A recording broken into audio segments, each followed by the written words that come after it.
So the Seattle Seahawks are due for a very good season after the moves that they have made in these previous years and after having that good year with Geno Smith. Now, one thing before that last season started, one thing nobody could tell me is that they expected Geno Smith to be better than Russell Wilson. We thought Russell Wilson going to the Broncos was going to help the Broncos out a lot.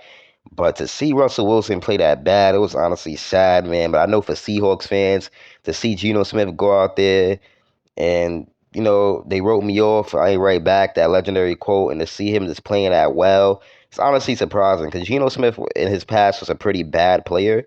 But hey, man, this dude is looking like a proven quarterback, and he's looking like he could be the Seattle Seahawks quarterback for these next few years. I mean, Geno Smith body. First of all, his play style is built to play old. Like his play style is good enough to play for a long time. So I feel like he could play going into his 40s. So Geno Smith might have a late prom. But what we're gonna be touching on first is the 2022 draft. Now, I love this draft. I mean, with the ninth overall pick, they got offensive tackle Charles Cross. Now, I think that was a pretty good selection because all right, this season he didn't play super well, I wouldn't say, but I think he's still pretty good. Like, I feel like he could develop because, bro, linemen aren't gonna be always very good off the first day, or the first year. It takes a while for tackles to develop. Not too much, but like sometimes. And I think year two we could see better production out of him, but he wasn't bad. Now, Boye Mayfield. I think that's just another player that could just be good in the future. It's nothing to overthink. But with the 41st pick, right? Kenneth Walker now. That was a game-changing pick. You see what he did, 1,000 yards his first year, even getting injured.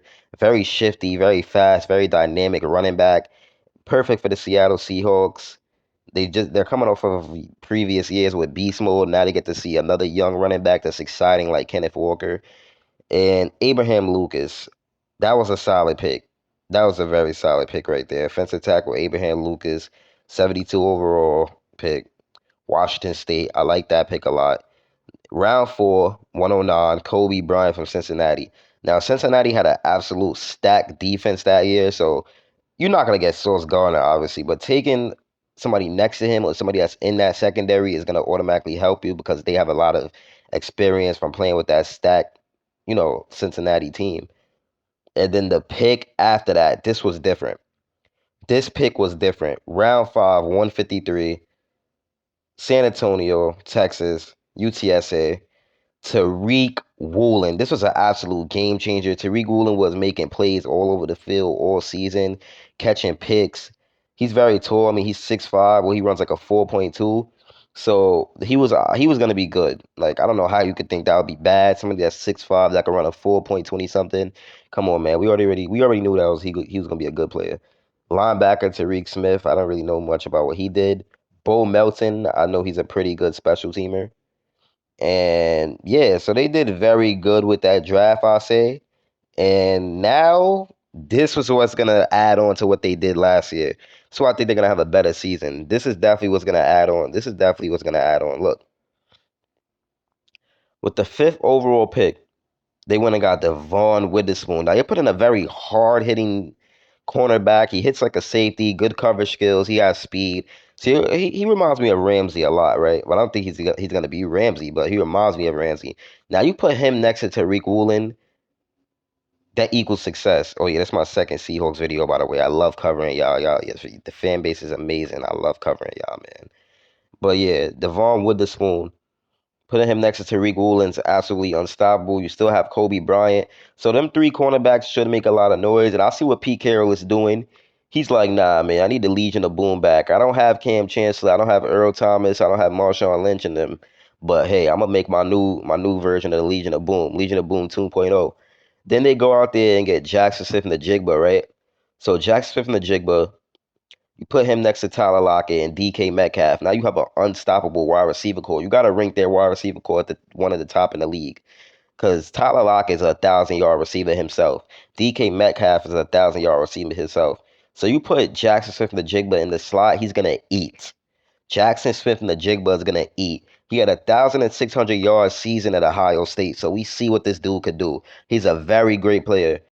And I love that pick a lot. I think he's a solid player. He's very explosive off the edge. He has a good frame. Now with the 52nd pick, like a lot of people didn't really understand this, and it's Zach Charbonnet right now. I think I understand it. Look at what the Seattle Seahawks are doing. They're building a big wide receiver core. They're building a very good rushing attack. Kenneth Walker's not the full, he's not the only run. He's not gonna be the only running back on the team. Gonna need somebody next to him to dominate. And it is possible to have two 1,000-yard rushers. I like this dude out of UCLA. I think he's very good. But they doing that rushing attack. They're doing that wide receiver core, right? In the cornerback core. So they're trying to build units with multiple players that could dominate, and they're trying to have a lot of depth. Then I'm gonna skip to the more, picks that I believe is important. Cameron Young, that was a highlighted pick at 123. Think he could. They need some defensive line help, so I think he could automatically make an impact off day one. Then with the last pick that they had, they took Kenny McIntosh out of Georgia. He could just be the receiving threat. So their running back room is looking very, very dominant. And it just goes to show you that the Seattle Seahawks know that they have a lot of potential and they have a young core that can make a lot of plays. And if DK Metcalf and Jackson from the Jigba could become a lethal wide receiver duo with Tyler Lockett just putting up good numbers as well, it'll be honestly crazy. And as a Seahawks fan, imagine having potentially the best wide receiver core in the NFL. And that's where y'all could find yourselves this year. I do think it's very possible. And I can't believe JSN even fell that far. Like, I understand he had a hamstring injury, but man, he's just 1 year from he was coming off a year with a record breaking performance. And Pete Carroll just hopes that he could translate that to the NFL. 95 catches for 1,600 yards, man. It's honestly crazy. And we know what DK Metcalf could do. Dude could catch. His hands is unreal. Very fast. We already know what he could do. He's like Seattle's Megatron. We already know that. But yeah, if the Seattle Seahawks can make the playoffs for a second year in a row, they can make noise this time. They can really make noise this time. This will be the first time that they've done this since the 2019 to 2020 seasons. And I think the way they're improving, they could make some noise. The division is up for grabs at this point, and it could very much be the Seattle Seahawks division. As long as everybody stay healthy, everything go good. They could win the division because the 49ers don't have a quarterback really right now. The Rams are a dumpster fire. And I think the Cardinals are in the division. They're rebuilding, bro. They got rid of DeAndre Hopkins. So the Seattle Seahawks have a lot of tools, and they have it in their arsenal to truly take advantage of their rivals. And I think they could win the division if they really just do what they have to do. Now, them going to the Super Bowl, it may not happen. It may not happen, but if it doesn't happen, it's gonna happen soon. But I do think that they could go to the Super Bowl eventually in these years to come. As long as Geno Smith keep playing like he did last season, that wasn't a fluke, then they should be good. Now I wish the Seattle Seahawks would take a look in the Duma Kong Suh, because they do need defensive line help. They could get Cal Van Noy for linebacker help, put him next to Bobby Wagner. I was happy that Seattle got Bobby Wagner back. And they could defensive end Jadeveon Clowney, because they do need some D-line help. If the Seahawks could build a D-line to follow up with this very good secondary, they'll be unstoppable. It's for your boy AJ Productions, and I'm out, man. Peace.